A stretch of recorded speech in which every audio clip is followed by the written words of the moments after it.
Serious గానే నాకు అర్థం కావట్లేదు. పోగానే మిడ్ వీక్ ఎలిమినేషన్ అని అన్నా ఉంటా కదా. అంటే అది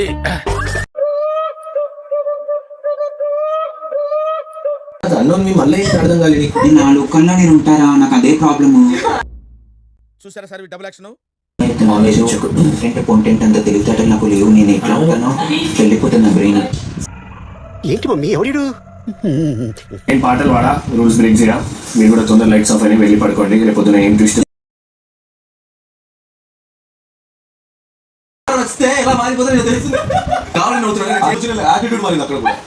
మీరు కొత్తగా కనపడుతున్నారు. మీరు మారారు. నా పేరు మణికంఠ శర్మ అండి. మీకు జాతకాలు చెప్పడానికి వచ్చాను ఈ రోజు బిగ్ బాస్ హౌస్. సింహాలు, నక్కలు అన్నీ ఉంటాయి బాబు. అందులో ఒక షేర్వి. చెప్పు. నాకు అర్థం కాలేదు సార్.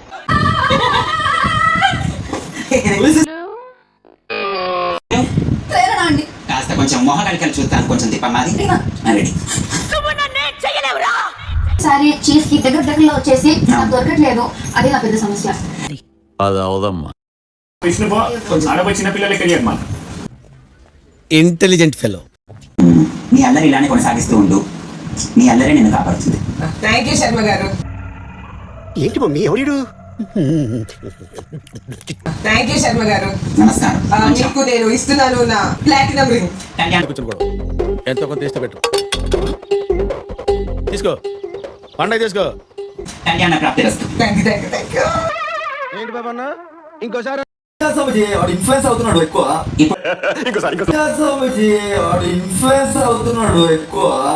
మన శత్రుకి శత్రు మనకేమవుతాడు? అజాత శత్రు మిత్రుడైతాడు రా. నీ బట్ ఒక శనిగ్రహం మాత్రం నీ లైఫ్ నుంచి తప్పించుకున్నాడు. సో అవును, అది అయిందా, బాగైందా? గిల్లితే గిల్లించుకోవాలి, అరవకూడదు. ఇంగ్లీష్ సరిగా నేర్చుకోక బిగ్ బాస్ హౌస్ వచ్చేసాను. అవును. అది చాలా పెద్ద ప్రాబ్లం అయిపోయింది. పెద్ద సమస్య వచ్చి పడిందే. ఇప్పుడు ఏం చేద్దాం? గవర్నమెంట్ లో ఎన్ని వస్తుంది, ఐఎమ్ లో ఈ మధ్య స్పేస్ వస్తుంది అని తెలియక గుడ్ ఎల్కేజీలో పడండి.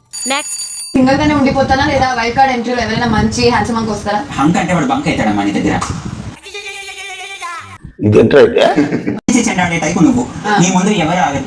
ఎంగిలి పడిన విస్తరాకు కూడా చినిగిపోవాల్సిందే తల్లి. క్లారిటీ ఉంది కదా నీకు? అంటే టాప్ 5 లో ఉండే సూచనలు కూడా చాలా బేసిక్ గా కనిపిస్తున్నాయి. ఆశ పనికి రాదమ్మా, అత్యాశ అసలుకే పనికి రాదు.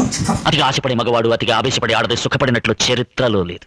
మణికంఠ అని ఒక అబ్బాయి ఉన్నాడు స్వామి, సావ కొడుతున్నాడు స్వామి. దానికి నేను ఒకసారి తారకథ గ్రంథాలు చూడాలి తల్లి. చెప్తా తల్లి, ఈ ఇన్ఫినిట్ సీజన్ కి ఇన్ఫినిట్ దరిద్రం అంటే వాడే. వాడు పోవాలంటే గేట్ అదొక గుడ్డు ఇటొక గుడ్డు వేస్తే గనక ఆ త్రాసుడి పంప నుంచి వదిలేదు. అది అవదమ్మా. దుష్టుడా, అక్కడ పెట్టుదాన్ని. నువ్వు ఇలా చేస్తున్నావు కాబట్టి నీకు చీఫ్ మిస్టీఫ్ అయింది. పడు బాబు, కానీ కకృతి పడకు. రామచిలకతో ఉంటే కనుక రాముడిలా బయటకు వెళ్తావు, చిలకలతో ఉంటే కనుక కృష్ణుడిలా బయటకు వెళ్తావు. 6 నెలలు ఎంత ఇస్తారు? 25,000 ఇస్తాను. అంత ఇచ్చి చీఫ్ అవ్వాలనుకుంటాను. నీ చీఫ్ నువ్వు చేసి రాపిస్తే మంచిగా ఉంటుంది. ఈ జన్మకి చాలు, నేను పోతాను, నాకు ఇది వద్దు. వారమే నువ్వు బయటకు పోతావా అన్నట్టయితే కొంచెం అరేక కొడుతుంది. ఏమైతే తెలియదు మళ్ళీ. అయిందా, బాగైందా? ప్రతిదానికి ఓవర్ ఎక్స్ప్రెషన్. ఇప్పుడు స్పేస్ అని వెళ్తావు కానీ మంచిగా ఎంటర్టైన్ చేసి ఆడియన్స్ ని ఎవ్రీ నామినేషన్ సేవ్ అవుతున్నావు. ఇప్పుడు తెలిసిపోయిందా? మీ అందరికీ తెలిసిపోయిందా? నేను చాలా బాగుంటుంది. ఫస్ట్ నేను నమ్మకే పడ్డాను. నేను తర్వాత తెలిసింది నీకు పెళ్లి అయింది, పాప పుట్టింది అని. సో అందుకే సైలెంట్ అయిపోయాను. ఇకంటే నా ఫేవరెట్ బిగ్ బాస్ హౌస్ లో ఆయన చూస్తే నాకు భయం వేస్తుంది. ఎప్పుడు ఎలా రియాక్ట్ అవుతారో నాకు తెలియదు. ఇండియా ఇంకా దాచాం కుప్పలుగా. Please Yashmi, please. నిఖిల్స్ కి వెళ్తా because Yashmi, I need that message. Yashmi అరుస్తున్నాడు భయ్యుడు, ఎదురు మాట్లాడుతున్నాను. సారీ మణికంఠ. కొట్టాడు, తీసుకున్నాం. మాట వస్తుంది, మేము కొడతాం. అర్థం చేసుకునేందుకు మామూలు ప్రేమ కాదు. యష్మి ఇంటి నుంచి తన పాప దగ్గర నుంచి మెసేజ్ వచ్చింది. ఎవడనుకున్నావే నువ్వు? మనస్ఫూర్తిగా అనిపిస్తుంది, అందుకే నేను కంప్లీట్గా తీసుకున్నాను. అయితే తీసుకుని వెళ్ళి వారికి అందుబట్టి. Thank you big boss. It's okay. Radha 550 steel TMT. Share చేయండి, లైక్ చేయండి, సబ్స్క్రైబ్ చేసుకోండి. ఫైనల్ గా గంట కొట్టడం మాత్రం మర్చిపోకండి.